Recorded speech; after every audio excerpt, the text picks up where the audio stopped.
waxaan rabaa haddana inaan galo qisada labaad ee ku saabsan in dhaawacyada ku gaaraya mararka qaarkood oo adiga dan ay kugu jirto. dhaawaca ku gaaraya dan ayaa kugu jirto. qisada labaad waxaa iiga sheekeeyey ninkii ay ku dhacday magaciisa ma rabo inaan sheego sababtoo ah iima ogolaanin waxaana ka cabsi qabaa inaan ku yara xadgudbo. waxaan ku kulannay meel isbitaala anigoo qof bukaana wado iyo isagiyo qof bukaan marka wuu i aqoonsaday wuu ii yimid wuu i bartay asalaamu calaykum asalaam waraxmatullah professor si fiican aan kula socdaa waa si fiican aan ku aqaanaa saas waa adigii ma taqaan nin aad iyo aad muxuu ahaa haybad iyo sharaf ay ka muuqato oo muxuu ahaa dee maasha allah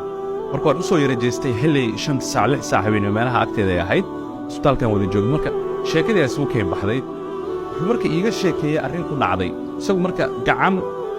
iyo lug inay taan marinayso gacan kaliya ahayd ayuu xogaa yara naafa ka yahay markaa oo aan dareemayna socodka sida uu yahay markuu ii sheekeeyey wuxuu yidhi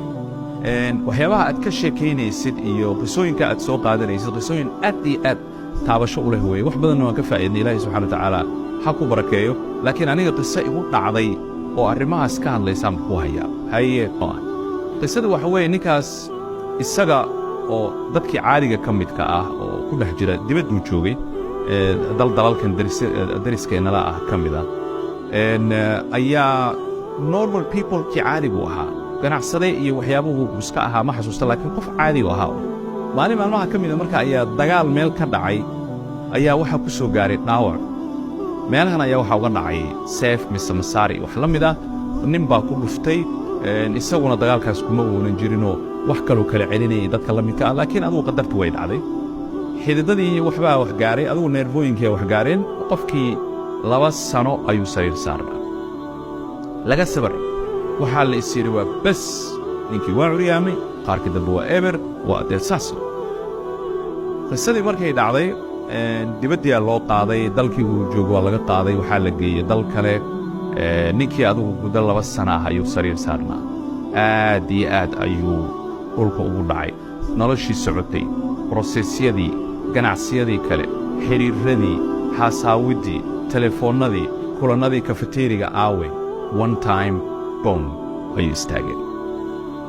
meeshaas markii maraysa marka qofka waxaa u sawirmaya dee qofkan inay bas tahay bas qof sariir ku ururay ayuu u ekaanay familkii qof kasta inuu ka niyad jabo ayay u badan tahay xaasii ciyaal haddaad leedahay sidoo kale inaad ka niyad jabto inay kaa niyad jabaan ayay u badan tahay waxaa marka dhacday ilaahay subxaana wa tacaala kadib inuu caafiyey dhacdadaas igu dhacday ayuu yidhi kadib ayaan soo caafimaaday waa aniga socda kadib waxaan aasaasay ganacsi hal ganacsi weli ma aha dhowr ganacsi ayaan sameeyey dhowrkoodii waa wada successful ganacsi weyn uu ii sheegay oo magaalada muqdisho ku yaalla ganacsigaas anaa iskale waxaan aasaasay qisadaas markay igu dhacday kadib intaas oo qofka ka shaqaysa gobollada dalka waxay ku leeyihiin waxaan ku leenahay baraanjiyo hadda waxaan ka fikiraynaa expansionkiisii iyo si ballaarintiisii kuwo kaloo yarinoo hadda aan wada way jiraan weli talooyinaan kaa rabaa si gaar inaan kugu imaado arrinta businesska iyo dhinacyadaas inaa igala talisida ayaan rabaa that was interesting isn't it يعني آدي هذه وحيس بدني شوف ماشي وكيمد هي ماشي هذا ومريو وفليه مركب